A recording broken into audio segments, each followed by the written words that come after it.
Le voyage, entre plaisir et désir du royaume. Chapitre 1. Pourquoi voyageons-nous? Le voyage est inscrit dans nos cœurs depuis l'origine. Abraham partit sans savoir où il allait. Moïse conduisit un peuple entier hors de l'Égypte, sans plan de route mais avec une promesse. Jésus, lui-même, marcha de village en village, semant la parole comme un sillage de lumière.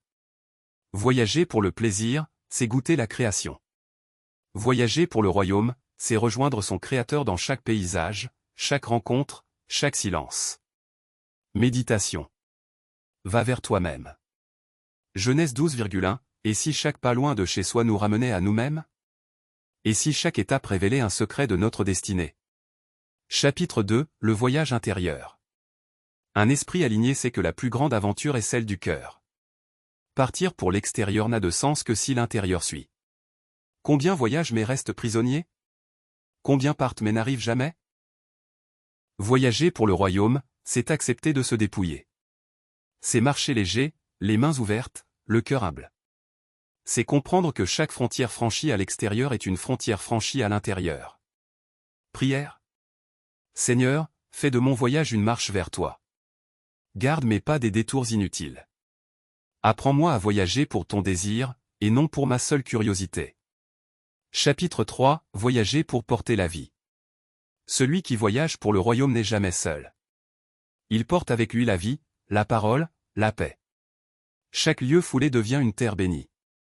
Chaque visage croisé devient un frère ou une sœur.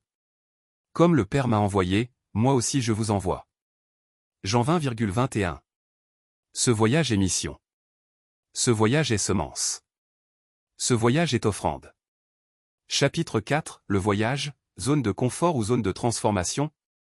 Lors d'un brunch, une femme raconta ses voyages, ses découvertes, ses photos.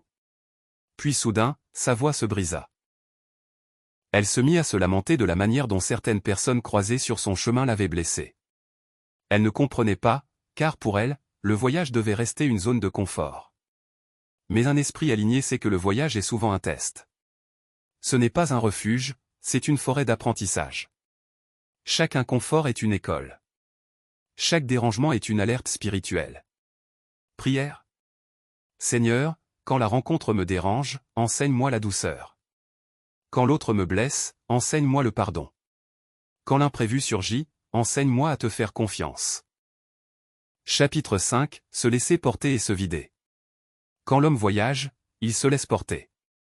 Avion, voiture, train ou bateau porte son corps pour qu'il ne sente pas le poids. Mais l'esprit, lui, voyage autrement. L'esprit qui veut ramener quelque chose du royaume doit être vide. Vide pour accueillir. Vide pour discerner. Vide pour rapporter l'essentiel sans l'alourdir de soi. Prière. Dépose de mon âme tout poids inutile. Vide mon esprit de l'orgueil, de l'inquiétude, du jugement. Fais de moi un voyageur léger, un cœur creux où ta parole résonne. Chapitre 6. Naître et renaître. L'homme naît quand un corps voit le jour. Mais l'esprit, lui, naît quand quelque chose meurt. Perdre son orgueil. Perdre ses vieilles habitudes. Et de cette perte naît un être nouveau, un esprit libre, un cœur renouvelé. Si le grain de blé ne meurt, il reste seul. Jean 12,24. Prière. Que ce qui doit mourir en moi meure, pour que naisse ce que tu veux faire germer. Chapitre 7. L'appel purifié. Chapitre 11. Le Père Noël n'existe pas. J'ai souvent donné. En arrivant en France, j'ai découvert ce mythe appelé le Père Noël. Mais moi, j'ai appris qu'il faut travailler, croire, prier. J'ai dit la vérité à mes enfants. Ma belle-sœur n'a pas compris. Mais je sais que j'ai transmis la lumière, pas l'illusion. Prière. Que mes enfants sachent que tu es la source de tout don parfait. Chapitre 12. Le voyage, ce n'est pas le repos.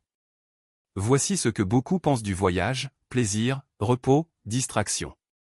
Mais l'Esprit dit, le voyage, c'est le chamboulement de l'inhabituel. C'est là que Dieu dérange nos routines pour mieux nous transformer. Prière. Que mon âme ne parte pas en vacances, mais qu'elle soit renouvelée, purifiée, et ramenée à ta présence.